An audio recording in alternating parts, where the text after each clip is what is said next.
There's a continual demand upon authorities throughout the country to provide homes for the people. Letting day. And on the spot is the mobile van of the local gas board, bringing the showroom to the people. A great day for the new tenants, many of whom will have for the first time a place of their own. Unlike the male of the species, this young bride is kitchen conscious, and her first thoughts naturally turn towards the gas cooker. The decision must be hers, but how nice if she could discuss the pros and cons with another woman. Nothing simpler. A home service advisor is close at hand to furnish the feminine viewpoint. And furnish it she does. With her own domestic background, Mrs. Norris can readily explain to the young housewife each and every feature of this particular gas cooker. Woman to woman, they talk the same language. Oh dear. Despite her lovely new cooker, Mrs. Barnes' cakes still won't come right. But what did that home service advisor say? Just let me know if I can be of any help. Home service section, Mrs. Norris speaking. This is Mrs. Barnes.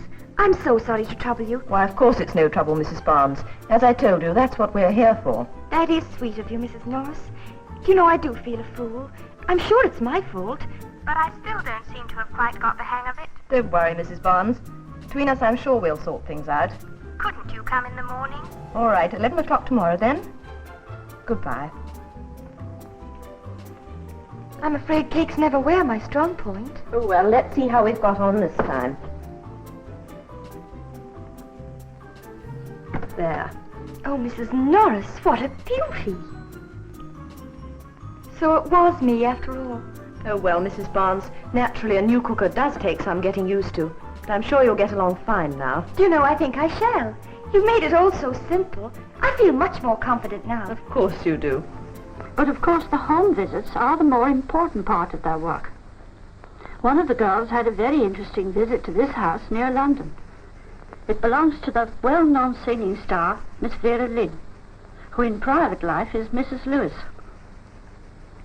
When the maid came and told her that a home service advisor had called, Vera was very pleased because she's a keen housewife and fond of cooking. Well, there wasn't much Vera didn't know about the gas cooker, but the advisor was able to give her a few tips about positioning of foods in the oven. She was able, too, to meet Vera's young daughter and to chat to these charming celebrities. It's normal routine stuff, really, but we don't have a star to visit every day. Well, it's a sort of routine I wouldn't mind. Thank you very much, Eileen Murphy. In this servantless age, interest in kitchen law is no longer confined to our own sex.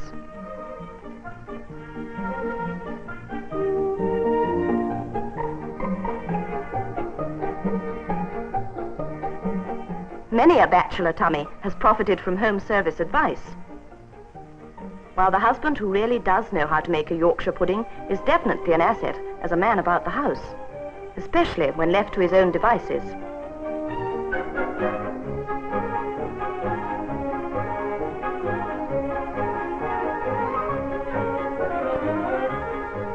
After all, as these gentlemen never fail to remind us, the best chefs are always men.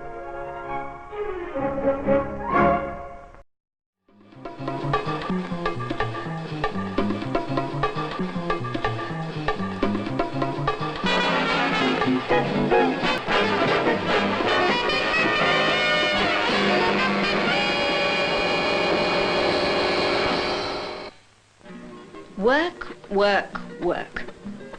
So many women these days have two jobs to do. They must earn their living and look after their homes and families.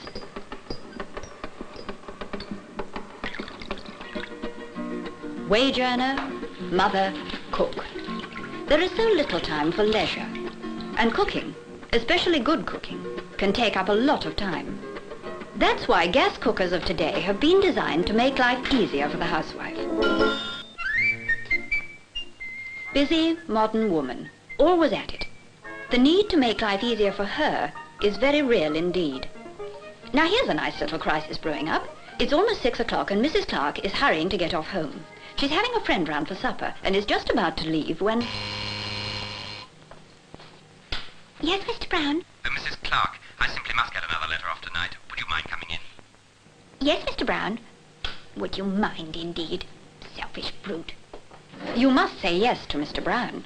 No more or less to Mr. Brown. But don't worry, Mrs. Clark has everything under control. Let's go back about 10 hours to Friday morning. Time, 7:55. Being an intelligent woman saddled with the double duty of housewife and secretary, she knows the value of planning and preparation and up-to-date equipment. To begin with, she prepares the evening meal before going off to work, and her gas cooker with automatic time control will do the rest. All she does is set the delay time control so that the oven lights itself automatically at the hour she wants the cooker to start. At 5 to 6, while Mrs. Clark is still working back at the office, at home, her meal is starting to cook itself. An hour later, the food is cooked, and the oven burners turn off automatically. Supper's ready in the oven, cooked for the exact time required.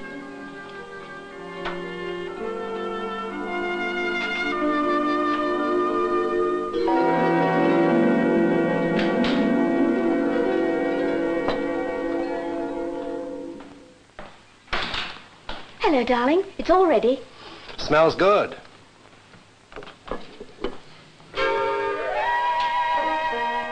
There are many advantages in the automatic time control for slow cooking or for fast cooking. No need to keep going into the kitchen every few minutes to see how the supper is getting on. Don't be long, dear. It's nearly 7:30. Almost ready, darling. Anyway, Joan's always late.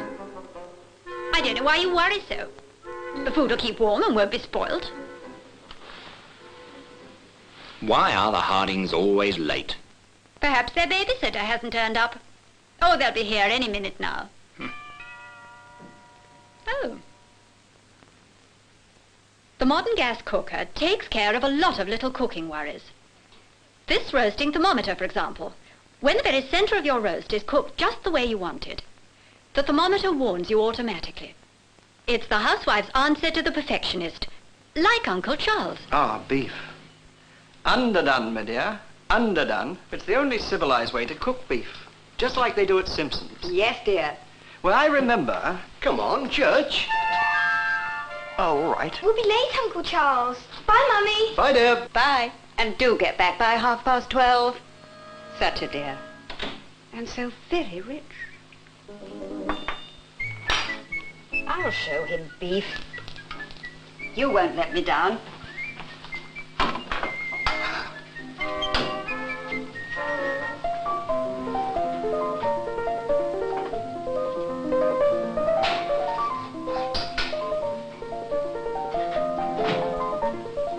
By using the roasting thermometer, she has time to spare. Even when cooking the traditional Sunday midday joint. And here's the warning to tell her that the meat's cooked, just as she wants it.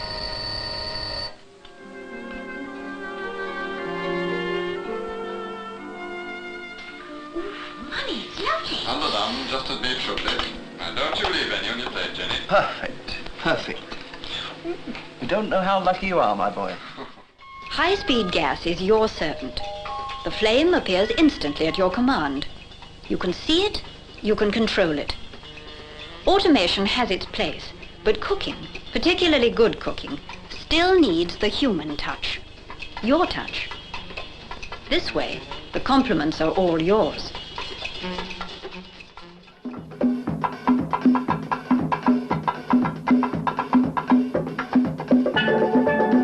This is a Jamaican breakfast. Well, it's a variation on a Jamaican breakfast anyway.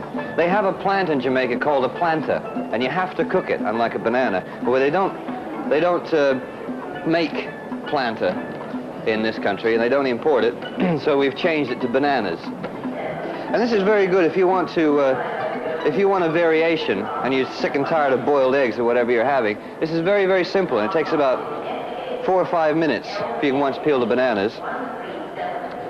And it's well worth the trouble.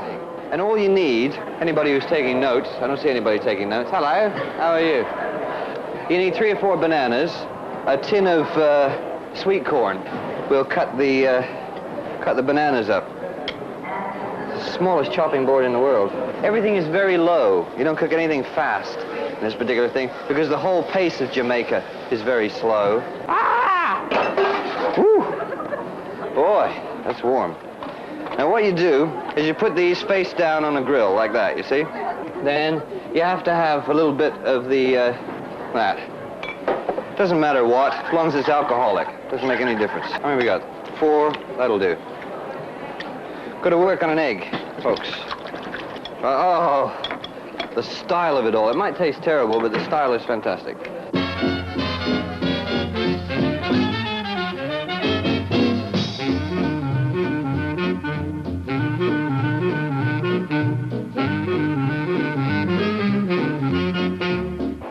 Pasta.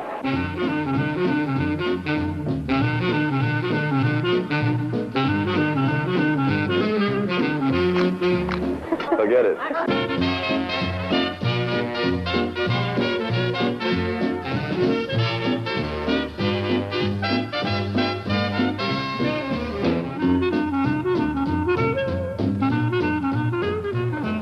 That's lovely. There we are. Salt and pepper is the one thing that can turn a bad cook into an average one. Just so that you won't complain about the washing up, we'll use the same spoon. Good. By the time I've served this out, it'll be all together. And make it look, it's called Jamaican breakfast. You laugh, but these people have ate this and survived. Bit of parsley, as your father. Smack on there. Hawaiian breakfast, ladies and gentlemen, in one complete piece. If anybody would like to sample it, please do, because I wouldn't touch the stuff. I'm not eating it. Well, listen, if I suffered, why shouldn't you? I'll try it first, just a quick try, just to make sure it's not poisonous. For what we're about to receive, let us all say, ew. There you go, my dear.